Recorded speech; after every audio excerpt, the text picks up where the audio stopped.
יברכך אדוני וישמרך. יאר אדוני פניו אליך ויחונקה.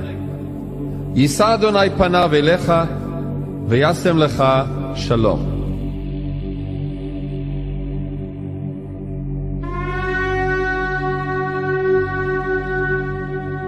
O Senhor te abençoe e te guarde.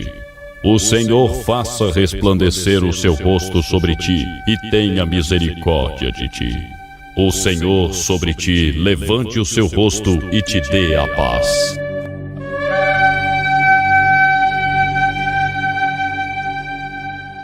Olá, povo de Deus, estamos de volta, né?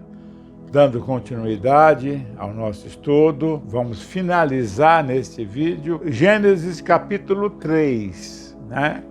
É muito profundo, tem muita coisa que não deu tempo da gente falar a respeito, porque o Gênesis 3, que relata a queda do homem, é um dos capítulos mais importantes de toda a palavra.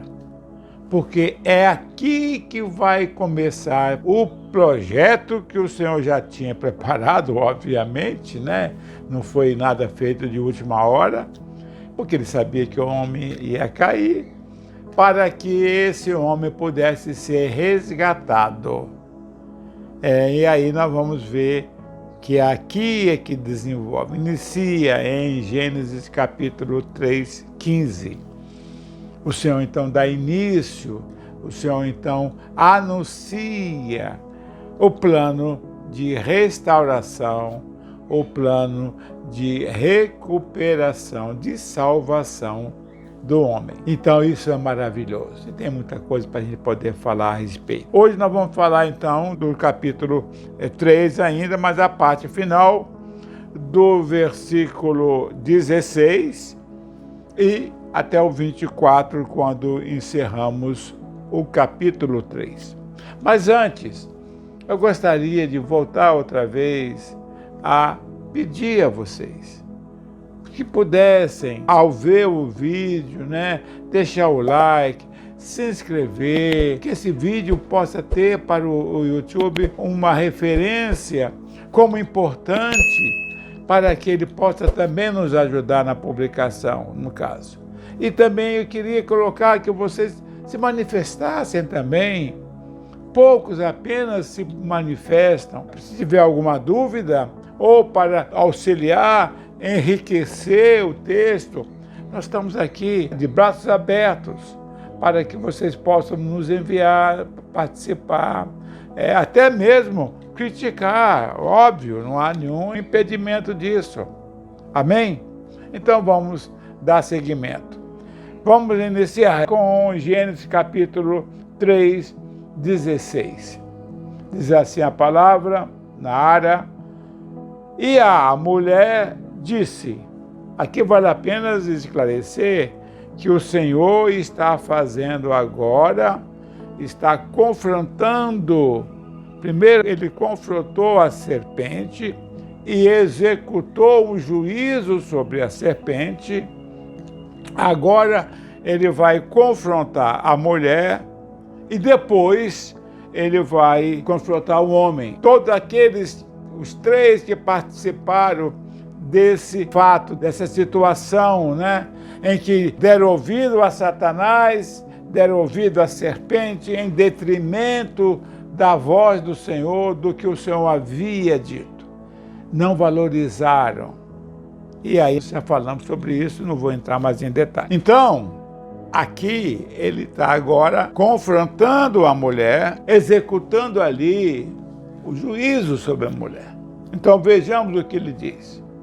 E a mulher disse, multiplicarei sobremodo os sofrimentos da tua gravidez. Em meio de dores darás à luz filhos, e o teu desejo será para o teu marido, e ele te governará.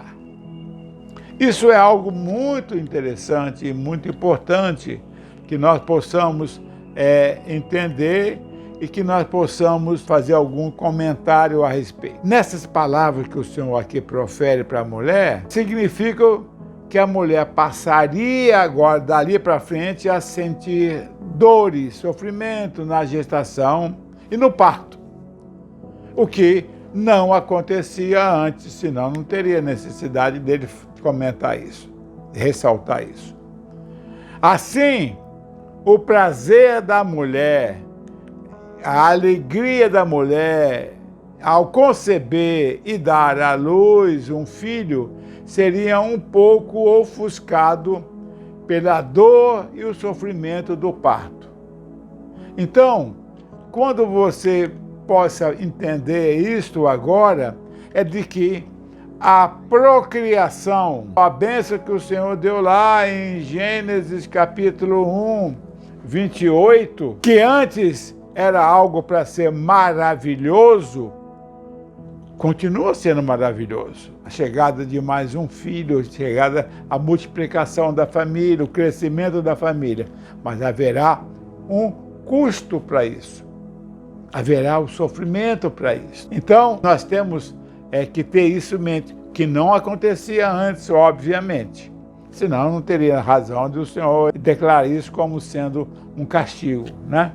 Então, é importante que nós possamos entender isso. A mulher está pagando primeiro o preço da transformação do parto e em algo que era para ser prazeroso, que era para ser alegre, passou agora a ser algo que há sofrimento, há dor, e a pessoa, obviamente, é marcada. A mulher nunca mais vai esquecer e esquece ali os momentos que antecedem o nascimento do seu filho. Cada um deles, a mulher, tem essa lembrança na mente, no caso. Agora, completando aqui, o texto, o teu desejo será para o teu marido, e ele te governará.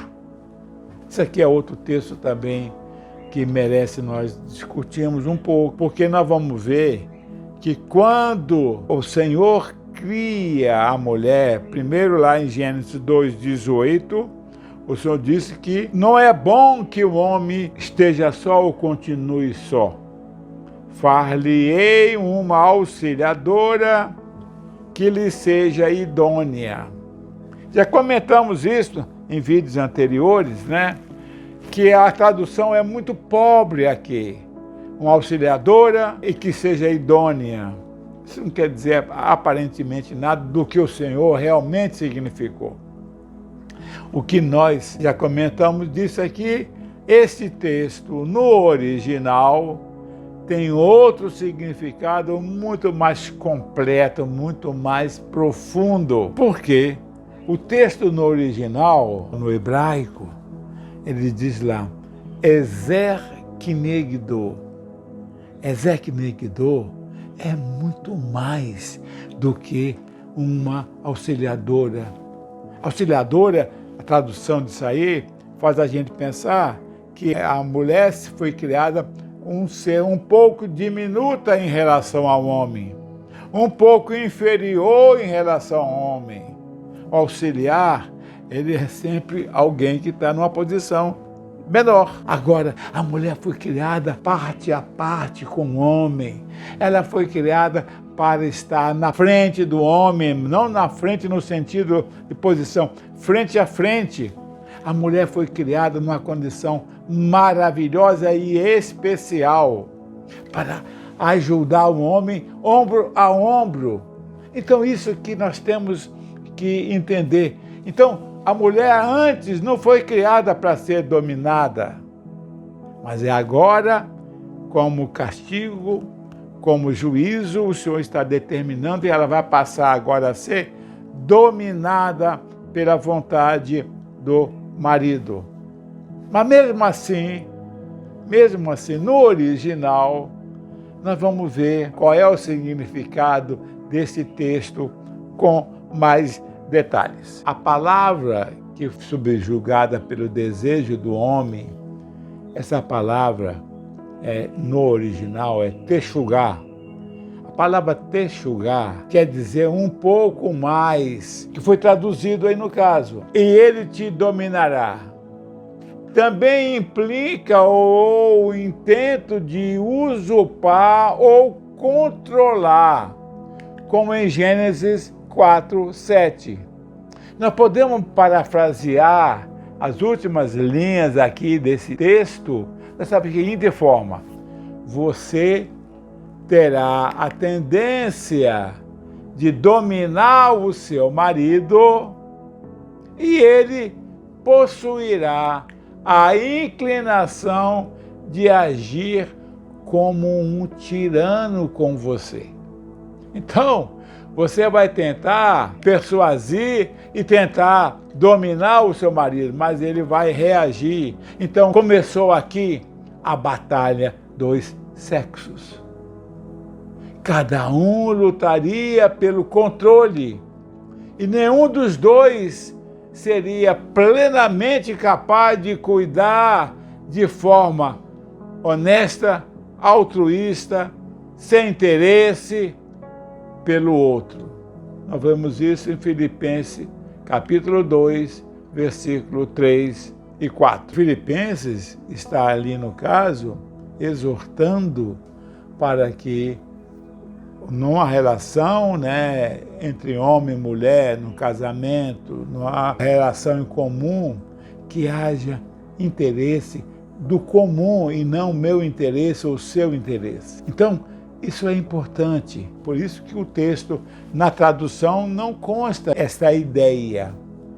Agora, qual é o antídoto para essa situação? Esse antídoto está na restauração do amor e do respeito mútuo, o que refere-se a Filipenses, bem como da dignidade do homem e da mulher por amor ao Senhor Jesus. Quer dizer, então ele vai tentar agradar ao homem e o homem agradar a sua mulher, primeiro, para que possa estabelecer um relacionamento digno, um relacionamento no amor, mas também porque nós estamos fazendo isso por amor ao Senhor Jesus, para agradar ao Senhor Jesus.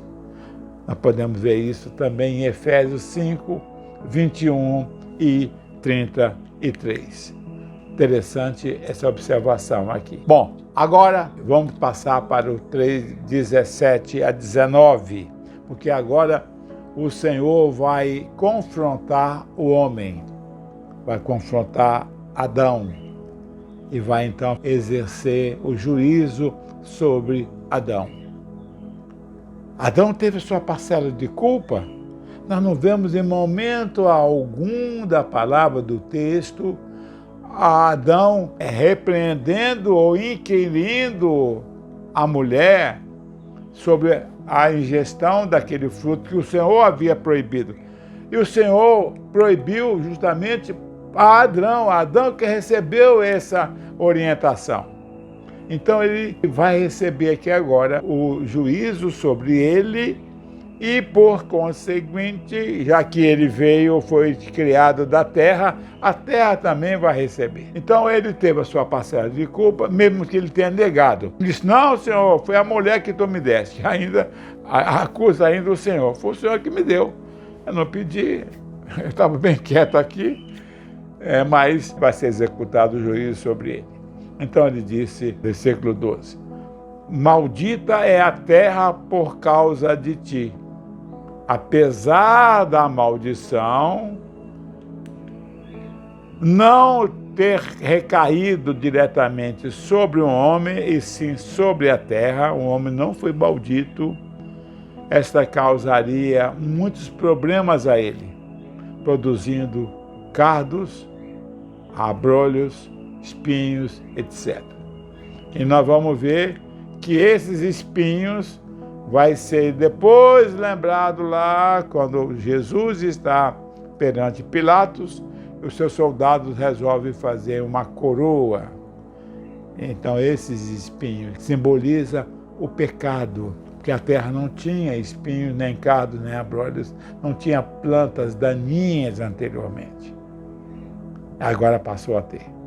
Então agora a vida do homem será marcada por um trabalho pesado e ele passaria a comer o pão com o esforço do seu trabalho, do seu suor, representado pelo suor do seu rosto. E após tanta labuta, canseira e enfado, seguiria a velhice e a morte.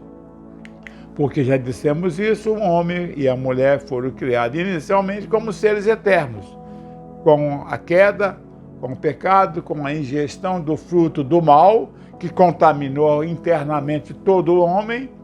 Então, nós vamos ter essa situação. Aí entrou o pecado, a morte, a doença, a contaminação do ser que era antes um ser puro, tornou-se um ser corrupto, um ser que apodrece, um ser que morre. Então, é o fim bastante triste. O fato de Deus fazer referência apenas aqui a espinhos e cardos significa que antes da terra, a terra não estava coberta por plantas, só estava coberta por plantas frutíferas, que davam flores e frutos. E o trabalho era um trabalho prazeroso. Então nós vemos aqui que no versículo 19 diz o seguinte: no suor do rosto comerás o teu pão. Já falamos sobre isso. O que isso significa? Até que tornes à terra, pois dela foste formado, porque tu és pó, e ao pó tornarás. Isso aqui é interessante a gente fazer uma observação, porque o homem foi primeiro criado, já falamos isso, como ser espiritual, ele e a mulher, e depois o Senhor os abençoa, e para que a bênção possa ser realizada, eles precisam de ter um corpo. Então o Senhor vem a formar.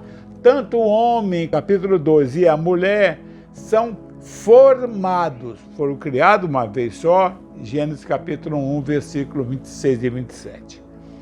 Então, aí o homem é formado da terra. O Senhor tira, faz um boneco e vai ali introjetar nas suas narinas, no seu organismo, o seu sopro, que é a sua essência.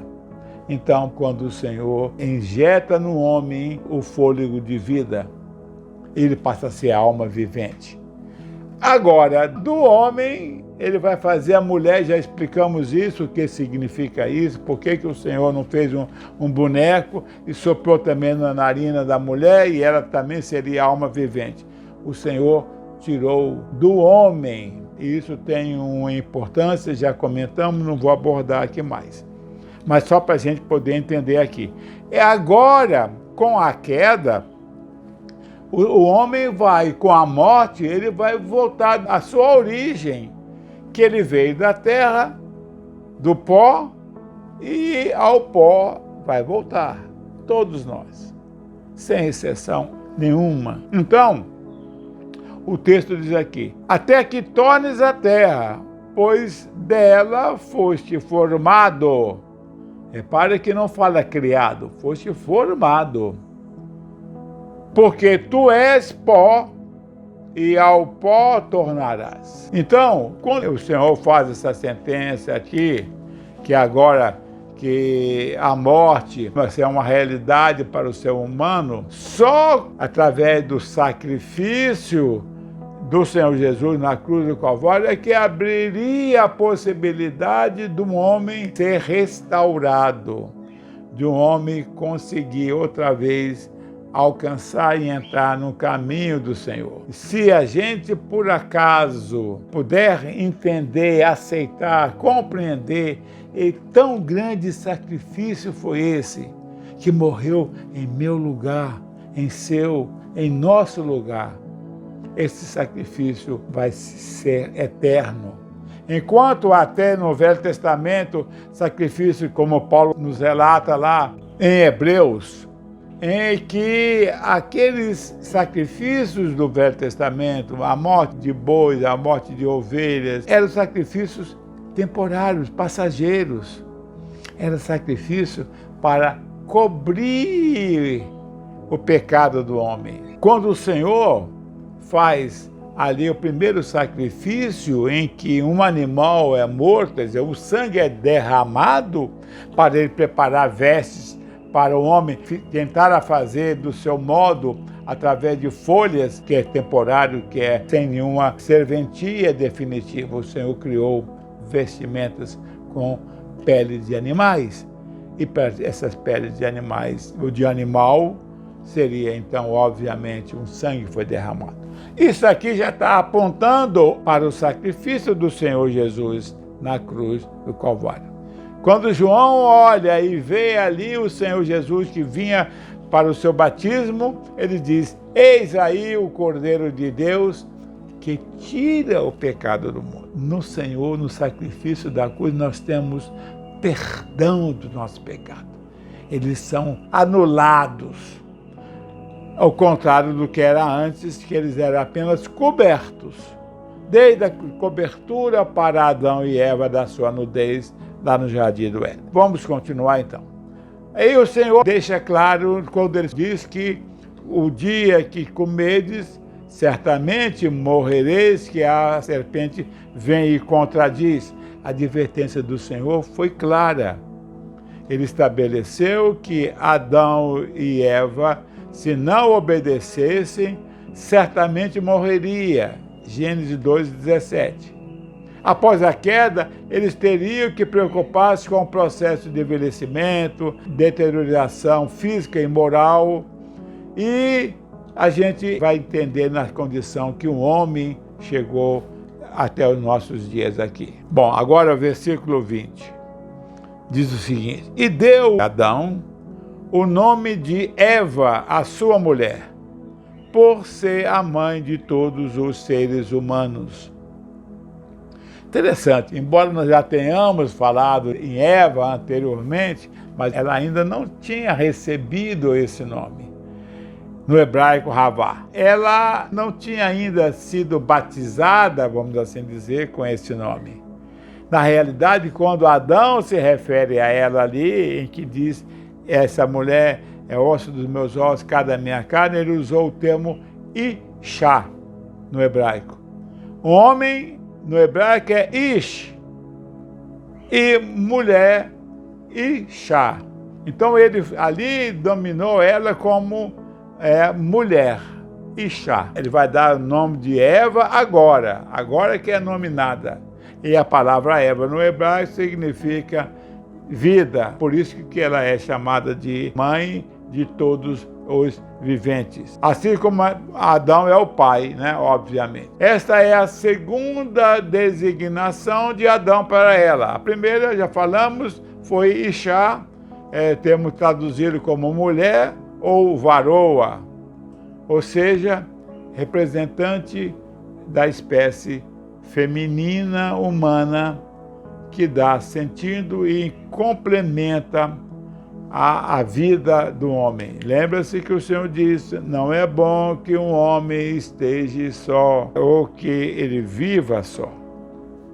Então, nós vemos aqui que o Senhor estava sentindo a necessidade que o homem tinha de ter uma companheira, de ter alguém igual a ele, no mesmo nível dele. Isso é importante frisar, né? Para que a gente pudesse, então, compreender o que ele está realizando. Bom, agora vamos para o versículo 21. E fez o Senhor Deus a Adão e a sua mulher túnicas de peles e os vestiu. Já falei anteriormente, essa é a primeira vez que é mencionado na Bíblia o sacrifício de animais para o benefício humano. O derramamento de sangue desse animal foi o precursor do projeto que viria a ser instituído pelo Senhor Deus depois no Monte Sinai, para a cobertura do pecado do homem, que viria a ser usado pela nação de Israel. O sangue derramado propiciou a veste para cobrir a nudez exposta do homem e da mulher. A nudez significa o pecado. cobrindo o seu pecado. Isto apontava para o futuro sacrifício de animais com o mesmo propósito: a morte vicária do Senhor Jesus, o Cordeiro de Deus que tira o pecado do mundo. Não cobre, não faz maquiagem, só Ele, só esse sacrifício, só você aceitando esse sacrifício é que você pode pleitear e ser abençoado com a salvação e a libertação do jugo de Satanás. Só esse sangue maravilhoso, esse sacrifício maravilhoso, esse sangue derramado na cruz do Calvário. Só esse sacrifício pode salvar a nossa vida, a minha, a sua. Versículo 22. Então disse o Senhor Deus: eis que o homem se tornou como um de nós, conhecedor do bem e do mal.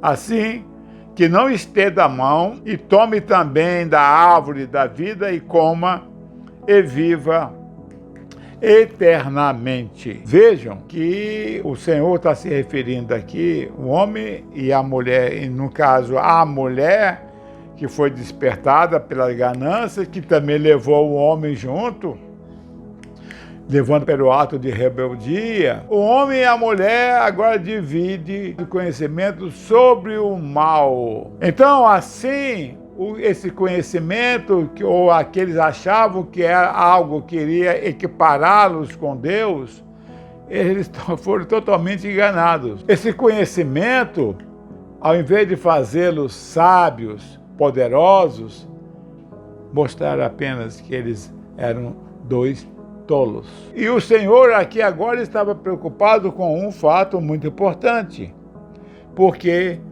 ao fruto da árvore da vida daria vida eterna a quem pudesse comê-lo. Então, comer dessa árvore implicaria viver para sempre. E Deus não podia permitir que eles pudessem, na vida em pecado, após a queda, ir lá e ter acesso à árvore e comer. Então o Senhor providenciou algo que pudesse impedir que eles pudessem ter acesso a essa árvore, para que eles, comendo do fruto, não permanecessem em pecado eternamente. Então o projeto do Senhor não teria mais nenhum sentido, né? Eles já estavam condenados eternamente. Então o Senhor vai colocar algo que impeça que eles possam voltar ali, apesar de ter sido expulsos, mas poderiam voltar ou tentar voltar. E o Senhor, então, para evitar isso, o Senhor tomou uma medida extrema sobre esse assunto. Gênesis capítulo 2, de 5 a 8, o homem foi criado para ali guardar e tomar conta do jardim. Já falamos sobre isso. Tomar conta por quê? Porque existia ali um clandestino lá e que ele não sabia, que era Satanás, que era a serpente. Mas, então o Senhor tinha a função, a tarefa de lavrar o jardim e protegê-lo. Após pecar, ele é afastado e foi enviado a cultivar o solo da qual fora tirado. Bom, então nós vamos poder aqui agora passar para o versículo 23. O Senhor, por isso, o lançou fora do jardim do Éden, a fim de lavrar a terra de que fora tomado. E expulso o homem, colocou querubins ao oriente do jardim do Éden, e o refulgir de uma espada que se revolvia para guardar o caminho da árvore da vida. Então o Senhor expulsa o homem e a mulher, e além disso o Senhor coloca querubins. E aqui nós precisamos fazer uma introdução a respeito, embora já falei em vídeos anteriores o que significa querubim. Querubim é um anjo, nós já falamos sobre isso. Nós temos vários posicionamentos, né, das hostes do Senhor, como tem também Satanás, as suas hostes.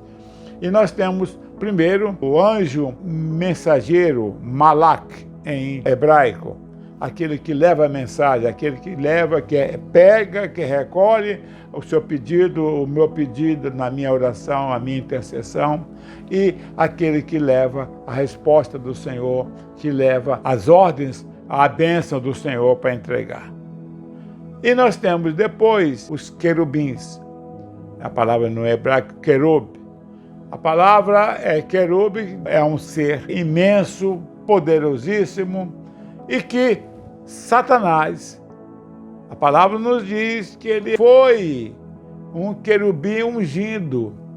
Querubim ungido é uma classe única, não existe, só existia um só ele, que guardava inclusive o trono do Senhor. Já falamos isso, está descrito isso aí em Ezequiel 28 e Isaías 14. Então o Senhor coloca um ser de guarda, poderoso, para tomar conta ali do caminho, do acesso à árvore da vida. Ele não diz quantos, diz só que querubins. E, além disto, ele coloca ainda também uma espada que se revolvia, quer dizer, ela ficava girando. E se alguém tentasse alguma coisa, poderia ser atingido. E, obviamente, imagina o que isso significaria.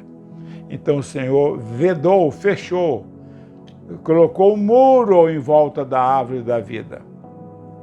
Que a gente possa poder entender aqui e que o Senhor, então, impediu que o homem pudesse tentar, qualquer que seja a possibilidade de voltar a ter acesso, né? Mas depois dos querubins vem os arcanjos, o ser mais elevado. Lembre-se de Miguel, que o arcanjo Miguel, mas aí vai ser falado depois a respeito desse texto aí no caso. Mas aí, aparentemente, tudo indica que a criação dos anjos, mesmo aqueles que se rebelaram contra o Senhor, Gênesis 6, 1, 4, essa criação precedeu a criação descrita do mundo no capítulo Gênesis 1 e 2. Os querubins são anjos poderosos que assistem na presença de Deus, podendo manifestar-se da forma como o Senhor determina e deseja.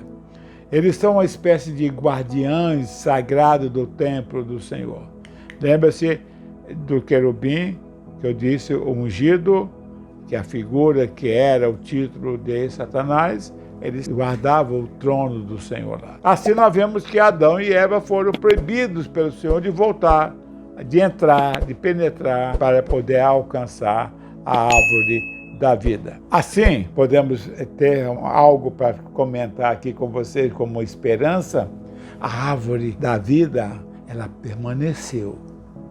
E nós vamos ver que um dia, por intermédio do Senhor Jesus, nós poderemos voltar a ter acesso àquela árvore novamente. Apocalipse 22, 2. Então, ela não foi destruída, ela permanece lá. E ela fala que ela vai servir para ajuda a todas as nações. Bem, eu vou ficar um pouquinho longo esse vídeo nosso, um pouquinho acima do que a gente normalmente tem realizado, mas é para nós fecharmos esse assunto e partirmos para um próximo assunto a respeito, quando falarmos no capítulo 4. Nós vamos ver aqui no capítulo 4 o reflexo, as consequências daquilo que aconteceu no capítulo 3, a queda do homem. Que o Senhor te abençoe, te guarde, que o Senhor faça resplandecer o teu rosto sobre ti e tenha misericórdia de ti. Que o Senhor eleve o seu rosto sobre ti e te dê a paz. A paz do Senhor. Deus abençoe a todos.